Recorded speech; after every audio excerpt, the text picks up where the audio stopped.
நாளைக்கான வீடியோவில் என்ன நடக்குன்னு சொல்லிட்டு பார்க்கலாம். வீடியோக்குள்ளே போகிறதுக்கு முன்னாடி நம்ம சேனலில் லைக் அண்ட் சப்ஸ்கிரைப் பண்ணி சப்போர்ட் பண்ணுங்கள். வீடியோ வந்துட்டு நல்லாவே இருக்குது. ஃபஸ்ட்டு சீனில் வந்துட்டு சவுந்தர பாண்டியா அவங்க மகனை பிடிச்சி திட்டிகிட்டு இருக்காங்க இல்லையா, அந்த சீன் தான் காமிச்சிட்டு இருக்காங்க. ஏழை பேப்பையிலே நீ தான் வந்துட்டு இப்படி முட்டாத்தனமாக இருக்க, அந்த நசுக்கி இருக்காளே நசுக்கி உங்ககிட்ட எதனால சொல்லிட்டு செஞ்சாலா அப்படின்னு சொல்ல, எங்கே தம்பி அந்த ஆளாக்கு இதுலேருந்தே தெரியல இவனை மதிக்கலன்னு இந்த வளர்ந்துக்கிட்டவன் அவள் தான் வந்துட்டு பொண்டாட்டியாக வேணும்னு சொல்லிட்டு எப்படி சுற்றி தீரான் பாரு அப்படின்னு சொல்ல, எங்கே வேணாங்க சும்மா இருந்தாங்க என்னை பேச வைக்காதீங்க அப்படின்னு சொல்லிட்டு இந்த திக்கம் பாக்கி வந்துட்ட அடைச்சி வாயை மூடுறி நீ என்ன சொல்லிக்கிட்டு இருக்க, என் மருமக வந்துட்டு என் பையனோட அப்படி வாழ்வா இப்படி வாழ்வான்னு.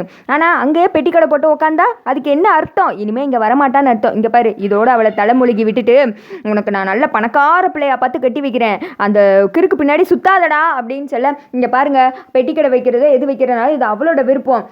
ஏன் ஒரு பெண்ணாக இருந்தால் இப்பெல்லாம் வந்துட்டு வேலை பார்க்கக்கூடாதா, எந்த தொழிலுமே வந்துட்டு கீழ்த்தரமானது கிடையாது அப்படின்னு சொல்லிட்டு முத்துப்பாண்டி சொல்ல, அட இவன் வளர்ந்த அறிவில்லைன்னு சொல்லிட்டு நான் எதனால சொல்கிறேன் இப்போ தெரியுதா தம்பி, உன் கூட இருந்த வரைக்கும் நல்ல கம்பீரமாக தைரியமாக அலைஞ்சான், இப்போ பாரு எப்போ அம்மா முந்தானை பிடிச்சி சுற்றி தெரிஞ்சானோ அப்பயே அறிவில்லாமல் போயிடுச்சு.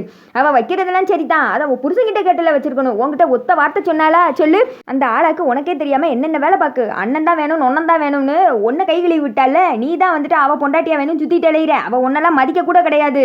சரி எனக்கு பிறந்தவனா இப்படி மானங்கிட்ட பயலாக இருக்கான்னு நினைக்கும் போது எனக்கே காரி துப்பன் போல வருது. நீலாம் என்னத்துக்குடா, நீ சோத்தை போட்டு தானே திங்கிற, அதில் உப்பு போட்டு தானே திங்கிற, இல்லை வேற என்னத்தையும் திங்கியா அப்படி இப்படின்னு சொல்லிட்டு மாற்றி மாற்றி முத்துப்பாண்டியை திட்ட, அவனு வந்துட்டு இப்படியே கோவத்திலே முறைச்சிட்டு நின்றுட்டு இருக்காங்க. ஏங்க இப்படிலாம் பேசுறீங்க, என்னை வந்துட்டு பேச வைக்காதீங்க, இதே ஒரே டைலாக்காக பாக்கிய சொல்லிட்டு இருக்க, அட போடி இவளை என்னமோ செஞ்சு தொலைங்க அப்படின்னு சொல்லிட்டு அவங்க ரெண்டு பேரும் அங்கேருந்து கிளம்பிடுறாங்க. உங்கள் அப்பா தான் உனக்கு சப்போர்ட்டாக பேசணும், ஆனால் அவரே இப்படி பேசுகிறாரு, சே கஷ்டமாக இருக்குது அப்படின்னு சொல்ல, என்னம்மா அப்போ செய்ய சொல்கிற, நீ தான் வந்துட்டு அவள் வருவா வீட்டுக்கு வருவா அப்படி இப்படின்னு என்கிட்ட வந்துட்டு அவளுக்கு சப்போர்ட் பண்ணி பேசுகிறேன், ஆனால் அவள் பண்ணுற காரியத்தெல்லாம் பார்த்தியா, இவங்க நேருக்கு நேராக என்கிட்ட திட்டிட்டு போகிறாங்க, ஆனால் என் முதுகுக்கு பின்னாடி எவ்வளோ அசிங்கமாக பேசுகிறாங்க தெரியுமா, ஒரு வார்த்தை சொன்னாலா கடை வைக்க போகிறேன்னு அது இதுன்னு அப்படின்னு சொல்ல, டே பேசுடா ஒரு 2-3 தடவை பேசு, என்ன பண்ணுறது அண்ணன் மேலே இருக்கிற பாசத்தில் அவள் இப்படிலாம் கோட்டி பிடிச்சி பண்ணிக்கிட்டு இருக்கா, நீ போய் பேசணும்னு வச்சுக்கோ உன் பின்னாடி வந்துருவாடா அப்படின்னு சொல்லி, இப்போ நான் பேசத்தான் போகிறேன், நான் இப்போ பேசுகிற பேச்சில் ஒரேடி அவள் அல்லாட்டி இதோட அவ்வளோதான் அப்படின்னு சொல்லிட்டு முத்துப்பாண்டி வந்துட்டு கிளம்புறாங்க. அந்த திக்க வந்துட்டு கடை ஓப்பனிங்க்கு ரெடி ஆகிட்டு இருக்காங்க. இப்போ ஊரில் கொஞ்சம் பேர்லாம் வந்துட்டு வரிசையாக ஓப்பனிங்காக வந்து நின்றுட்டு இருக்க, என்னப்பா சண்முகம் சின்னோண்டு பெட்டி கடை தானே வச்சிருக்க, உன் கடையே வந்துட்டு சின்ன கடை, அதை விடல இது சின்ன கடையாக இருக்குது அப்படின்னு சொல்ல, சின்ன கடையாக இருந்தாலும் நோக்க பெருசாக இருக்கலாம் அப்படின்னு சொல்லிட்டு சண்முகம் சொல்கிறாங்க. அதுவும் இல்லாமல் கடை வைக்கிறது யார், இந்த சண்முகத்தோட தங்கச்சிலா, எல்லா கல்யாணம் ஆன பொண்ணுங்களுமே வந்துட்டு வாழ்க்கை இல்லை அப்படின்னு சொல்லிட்டு நினைக்கக்கூடாது, இப்படி சுயமாக சம்பாதிச்சு அவங்களோட வாழ்க்கையில் அவங்க முன்னேறணும், அதுக்கு என் தங்கச்சி ஒரு எடுத்துக்காட்டல அப்படின்னு சொல்ல, ஆமாம் கிழிச்சான் அப்படின்னு சொல்லிட்டு அவர் கோவத்தில் நின்றுக்கிட்டு இருக்கா, என்னங்கய்யா நீங்களே இப்படி பேசலாமா அப்படின்னது, சும்மா இருங்க எனக்கு இந்த கடை வைக்கிறது சுத்தமாக விருப்பமே இல்லை அப்படின்னதும் அவர் இப்படி தான் கோவத்தில் என்னத்தை பேசிகிட்டு இருப்பாரு. சரி சரி கடை யார் ஓப்பன் பண்ணி வைக்க போகிறதுபா அப்படின்னு சொல்லிட்டு கேட்க, வேறு யார் எங்கள் அண்ணன் தான் அப்படின்னதும், சேச்சா நான் எதுக்கு, நம்ம குடும்பத்துக்கு முத்தம் நம்ம அப்பா இருக்கும்போது நான் எதுக்கு அப்படின்னு சொல்ல, நானா வரல நீங்கள் என்ன ஓப்பன் பண்ணி என்னமோ செய்யுங்க அப்படின்னு சொல்லதும், அண்ணே நீயே வெட்டி ஓப்பன் பண்ணினே அப்படின்னு சொல்லிட்டு ஓப்பன் பண்ணிட்டு இருக்காங்க. பக்கத்தில் வந்துட்டு கட் பண்ணுறதுக்காக போக இந்த திக்கா அவங்க அப்பா சொல்கிறாங்க, வாழ்க்கையை விட்டுட்டு என்னென்ன சோழி பார்த்துக்கிட்டு இருக்கா பாருமா, புருஷங்கிட்ட ஒரு வார்த்தை சொன்னாலா அது எவ்வளோ பெரிய தப்பாகும், நம்ம சொல்கிறத யாருமே இந்த வீட்டில் கேட்க மாட்டேங்காங்களே அப்படின்னு சொல்ல, மாமா நீங்கள் அமைதியாக இருங்க, அவங்க வந்துட்டு இப்போ நம்ம சொல்கிறத கேட்குற மனநிலைமையிலே இல்லை அப்படின்னு சொல்லிட்டு இருக்கா. அந்த இடத்துக்கு கரெக்டாக முத்துப்பாண்டி வர்றாங்க.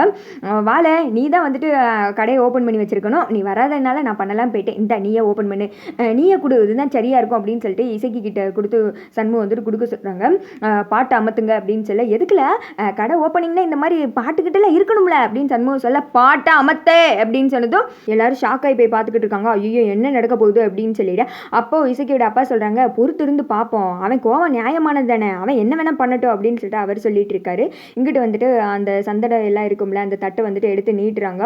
ஓங்கி ஒரு தட்டு பறந்து போய் கீழே விழுந்துருது. நான் இப்போ வரைக்குமே நீ தான் வேணும் நீ தான் என் உலகம்னு சொல்லிட்டு இருக்கேன், நீ கடை வைக்க போகிறேன்னு இப்படி வந்துக்கிட்டு இருக்க, ஒரு வார்த்தை என்கிட்ட சொன்னியா அப்படி கடை தான் வைக்க போகிறேன்னு, எதுக்குல என் கூட வாழணும்னு வந்த, எதுக்கு துண்டை தாண்டி வந்த, எங்கள் அண்ணன் தம்பிக்கோன்னு அப்படியே இருந்திருக்க வேண்டியதானே அப்படின்னு சொல்ல, மாமா அப்பா உன்னை எனக்கு பிடிக்காது ஆனால் இப்போ நீ தான் மாமா என் உலகம் அப்படின்னு சொல்ல, இங்கே பாரு ஒழுங்கா வா என் கூட சேர்ந்து வாழ வா வா அப்படின்னு சொல்லிட்டு கையை பிடிச்சி எடுத்து கூப்பிடுறாங்க. இசைக்கு வந்துட்டு அமைதியாகவே இருக்காங்க. வா இசைக்கு வா அப்படின்னு சொல்லி கூப்பிட இசைக்கு நகல்ற மாதிரி தெரியல. அப்போ வந்துட்டு டக்குன்னு சண்முகம் அவங்க கை பிடிக்கிறாங்க. அவளா இஷ்டப்பட்டு வந்தா சரி, வற்புறுத்தி கூட்டு போகிறதுக்கு நான் அனுமதிக்க மாட்டேன் அப்படின்னு சொல்ல, வேமா கோவப்பட்டு வண்டியில் ஏறி ஸ்டார்ட் பண்ணி உட்காந்துட்டு இருக்காங்க.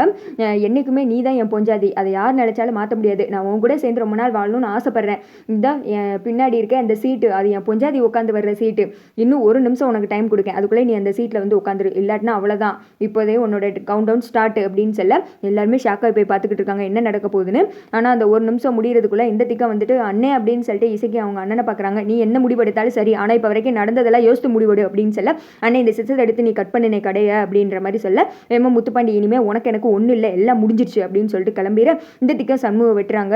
முத்துப்பாண்டி சொன்னதே வந்துட்டு சண்முகத்துக்கு ஓடிக்கிட்டு இருக்கு. போய் கல்லால் உட்காரு அப்படின்னு சொல்லிட்டு அவங்க அண்ணனே ஃபர்ஸ்ட் ஒரு பிஸ்கட் பாக்கெட் வந்துட்டு வாங்குறாங்க. இசைக்கு வந்துட்டு அதை பார்த்து சந்தோஷப்படுறாங்க. இந்த பக்கம் அவங்க அப்பாவும் பரணி சோகமாக இருக்காங்க. இதோட பார்த்தீங்கன்னா வீடியோ முடிஞ்சிடுது. யார் செஞ்சது சரி நீங்கள் சொல்லுங்க.